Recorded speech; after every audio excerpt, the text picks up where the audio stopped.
रात्री 12:30 वाजता मी व 2-3 शिवसैनिक पक्षाच्या आदेशानुसार माळवाडी हडपसर या ठिकाणी शिवसेनेने दिलेले शाखेचे कंटेनर आणण्यासाठी गेलो असता तिथे उल्हास तुपे, प्रसाद तुपे, अनिल पिंजन, यश पिंजन आणि स्वरूप पिंजन यांच्यासोबत 30-40 त्यांचे कार्यकर्ते आले.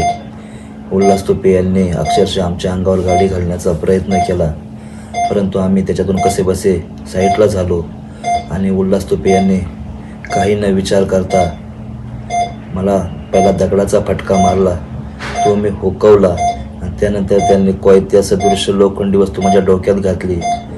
त्यांच्या मुलाने माझ्या पोटाला रिव्हॉल्वर लावला, तुला जिवंत मारून टाकणार, तुला सोडणार नाही आता, अशा धमक्या देत लागले. मी त्यांना विनंती करत होतो, मला चक्कर येते, रक्त खूप चाललंय, मला पहिले दवाखान्यात जाऊ द्या, नंतर काय असेल ते पाहू. परंतु मला त्यांनी कसले तिथून जाऊन दिले नाही. ते कार्यकर्ते काळ्या रंगाच्या स्कॉर्पिओतून, काळ्या रंगाच्या थारमधून, इनोवा अशा 4-5 4 व्हीलर 7-8 2 व्हीलरमधून आले होते.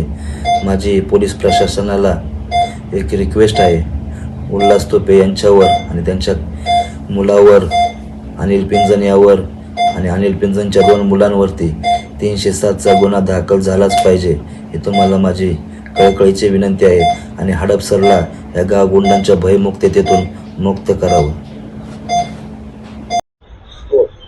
आज हडपसर विधानसभेमध्ये राष्ट्रवादी काँग्रेस पार्टी अजितदादा गटाचे नेते उल्हास भाऊ तुपे, अनिल पिंजन, त्यांची 2 मुलं, प्रसाद तुपे या त्यांच्या कार्यकर्त्यांनी 40-50 लोक असतील त्यांच्या समावेत यांच्याकडून आमच्या शिवसैनिकावर घातक हल्ला झालेला आहे. चाकू तलवारींनी पिस्टूल लावून हल्ला झालेला आहे. तर त्याचा एक निषेध म्हणून आम्ही आज हडपसर पोलीस स्टेशन पाशी जमा झालेलो आहे. शिवसैनिक, आम्हाला शिंदे साहेबांवरती विश्वास आहे, प्रशासनावरती विश्वास आहे, लवकरच लवकर त्यांच्यावर 307चा गुन्हा दाखल झालाच पाहिजे. त्या पद्धतीने सीसीटीव्ही ज्या ठिकाणी झालेला आहे कृत्य त्या ठिकाणचे सीसीटीव्ही चेक करण्यात यावे पोलीस प्रशासनाने व पोलीस स्टेशन हडपसरचे कॅमेरे सुद्धा चेक करण्यात यावे. या ठिकाणी सुद्धा शिवीगाळ झालेले, अंगावर धावून आलेले आहेत, अक्षरशः कोयत्यांनी त्यांच्या डोक्यामध्ये वार केलेला आहे.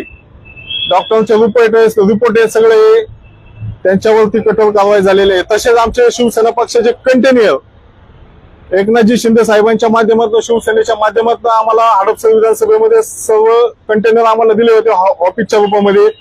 ते त्यांचा अधिकार नाही की ते कंटेनर थांबावं. आमच्या पदाधिकाऱ्यांनी शिवसैनिकांनी ते कंटेनर ताब्यात घेत असताना त्यांच्यावर हा घातक हल्ला करण्यात आलेला आहे. त्या कंटेनर मध्ये असं काही घडत होतं की त्या कंटेनर मध्ये आता सुद्धा आनंद दिघेंचे फोटो बाजूला, मध्ये आज सुद्धा चकना, दारूचे ग्लास अद्याप सापडलेले आहेत. त्या कंटेनर मध्ये अजून सुद्धा कोणी उघडून बघितलं असं अनेक घटना घडत आहेत.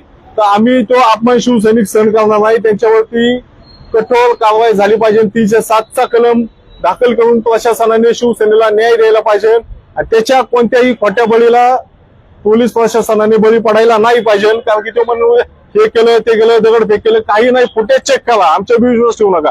फुटेज चेक करून त्याच्यावरती कठोर कारवाई करण्यात यावी.